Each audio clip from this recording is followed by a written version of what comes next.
그런데 두 개가 완전히 같아져 버리면 또 이게 우리가 분류를 할 수가 없죠. 그래서 임의로 찍기로 랜덤으로 뮤 값과 시그마 값을 A 분포와 B 분포 각각에게 우리가 할당을 합니다. 임의의 값이죠. 너는 뮤 2 해라. 너는 뮤 1 해라. 뭐 이런 식으로. 너는 시그마 뭐 0.5를 해라. 너는 0.2를 해라 해서 임의의 형태의 배를 할당을 하는 거죠. 그런 다음에 진행하기 앞서 일단 지난 시간에 공부했던 것들 한번 눈으로 확인을 하겠습니다. 어, B가 주어진 상태, 그러니까 클러스터가 주어진 상태에서 XI의 확률은 단백량일, 유니베리어트일 때 이런 식으로 표현한다고 얘기를 했었죠. 그죠? Prior probability입니다. 그리고 posterior probability, 이건 우리 나이버 베이즈 할 때 많이 했었죠. 그죠? XI가 주어졌다 그러면은 얘가 B에 속할지 B에 속할 확률이 얼마인가 하는 거죠. 그죠? 이것은 이 값이 나와줘야지 결론을 내릴 수가 있죠. 그러니까 prior probability B가 클러스터 B가 주어졌을 때 XI의 확률. 지금 이 클러스터 B라고 하는 것은 우리가 임의로 준 값입니다. 임의로 준 뮤와 임의로 준 시그마 값입니다. 그걸 대입을 해서 이 값이 나오고 이 값이 나오는 것과 동일한 방식으로 A에 대해서도 A가 클러스터 A가 주어졌을 때 XI의 확률, XI 기본 A가 되겠죠. 그것도 역시 구해서 구할 수가 있습니다. 그 두 가지를 다 구하게 되면 posterior probability가 구할 수가 있죠. 그러니까 XI가 주어졌을 때 그것이 클래스터 B에 들어갈 확률과 마찬가지로 XI가 주어졌을 때 그것이 클러스터 A에 들어갈 확률. 그것은 그냥 이걸 구한 다음에 1 빼기 이거 해버리면 되겠죠. 그죠? 그렇게 해서 두 개의 posterior probability를 구할 수가 있습니다. 물론 우리가 이 랜덤으로 이 값을 줬다고 해서 가정했을 때 그렇게 되는 거예요. 이 값은 그냥 뭐 규칙이 없습니다. 그냥 자기 원하는 대로 그냥 찍어서 그냥 보내면 되는 겁니다. 이 범위 내에서 속하기만 한다면 이 범위를 벗어나 버리면 안 되겠죠. 현재 마이너스 3 뭐 이렇게 플러스 3만 표현되는 데 있는데 넉넉하게 마이너스 10 플러스 10 정도 해가지고 범위를 준 다음에 미우와 시그마를 할당을 하는 겁니다. 그렇게 하면은 posterior probability가 나오겠죠. 그러면 어떻게 되나요? 그러면은 각 원소들은 그러니까 인스턴스들 x1부터 xn은 자기가 값이 나오잖아요. 값이 나오는데 A 클러스터에 들어갈 확률과 클러스터 B에 들어갈 확률이 차이가 나죠. 차이가 날 수밖에 없잖아요. 왜냐하면 우리가 랜덤으로 이미 값을 줘버렸으니까 B를. B도 어떻고 A도 어떻고 둘 다 두 개가 다르게 해줬으니까 다른 두 개의 그룹이 있다 그러면은 여기 있는 인스턴스들은 어쨌거나 어느 한 그룹이 다른 한 그룹에 비해서 더 가까워야 되잖아요. 그죠? 더 밀집해야 되겠죠. 그러므로 A 그룹에 속하는 경우는 이렇게 파란색, B 그룹에 속하는 것은 오렌지색.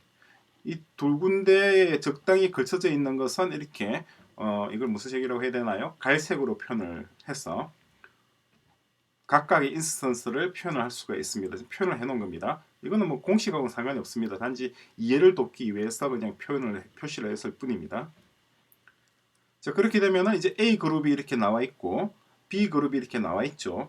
그러면은 시당시 우리가 처음에 만들었던 이 두 개의 벨 있죠. 두 개의 벨을 이 두 개의 벨을 구성할 때는 아무런 생각 없이 그냥 임의로 줘버린 거잖아요. 이 원소들하고는 인스턴스들하고는 아무 상관없이 그냥 주어진 두 개의 벨들을 이제 인스턴스가 나왔으니까 거기에 맞춰서 새로 조정을 해주는 겁니다. 그럼 벨 모양이 달라지겠죠. 위에 있는 벨 모양하고 아래에 있는 벨 모양이 달라지게 될 거 아니에요. 그렇죠? 이 과정을 우리는 E 스텝과 M 스텝이라고 얘기를 합니다. E 스텝이라고 하는 것은 각각의 포인트, 인스턴스를 말하는 거죠. 이것이 A에 속할지 B에 속할지를 계산을 하는 겁니다. 그 계산하는 것은 이 두 가지, prior probability와 posterior probability, 나이브 베이즈 공식을 이용하는 거죠. 그죠? 그렇게 하면은 어떻게 되나요? 처음에 랜덤으로 찍었던 두 개의 장소, 세 개의 장소가 있는데 지금 이건 멀티베리엇 그림을 보고 지금 설명을 합니다. 밑에 예시는 유니베리엇이라는 거 그거 헷갈리면 안 됩니다. 그냥 있으니까 설명을 하는 거예요. 개념은 같은 거니까. 지금 아무렇게나 찍었다가 그 다음에 어디에 속할 것인지 방금 prior probability와 posterior probability를 거치게 되면은 이렇게 중심점이, 그러니까 이 중심점은 뭐예요? 바로 그 확률 분포의 뮤의 위치죠. 뮤의 위치가 약간 원래의 그런 그룹이 있다면, 클러스터가 있다면 각 클러스터의 중심으로 향해서 약간 옮겨가게 되는 거죠. 이해되시죠? 이런 식으로 해서 위치를 옮겨가게 되는 거예요. 각 그룹에.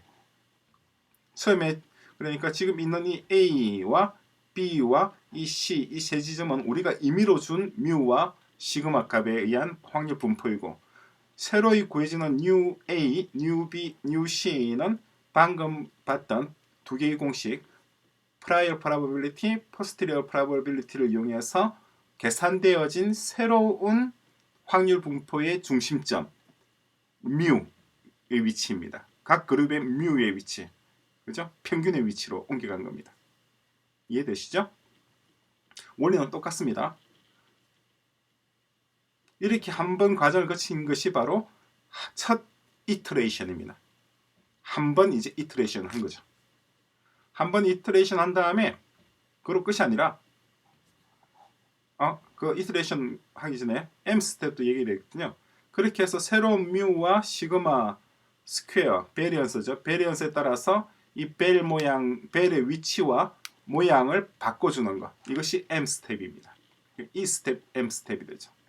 그럼 M 스텝이 되면은 어쨌거나 또 새로운 우리가 처음에 찍기로 만든 뮤와 시그마 스퀘어가 아니라 나름대로 어느 정도 조금은 좀 합리성이 있는 뮤와 시그마 스퀘어가 나오게 되죠. 두 개의 그 클러스터에 대해서. 그죠? 그 상태까지 온 것이 첫 번째 이터레이션. 그림으로 표현하면은 이 단계입니다.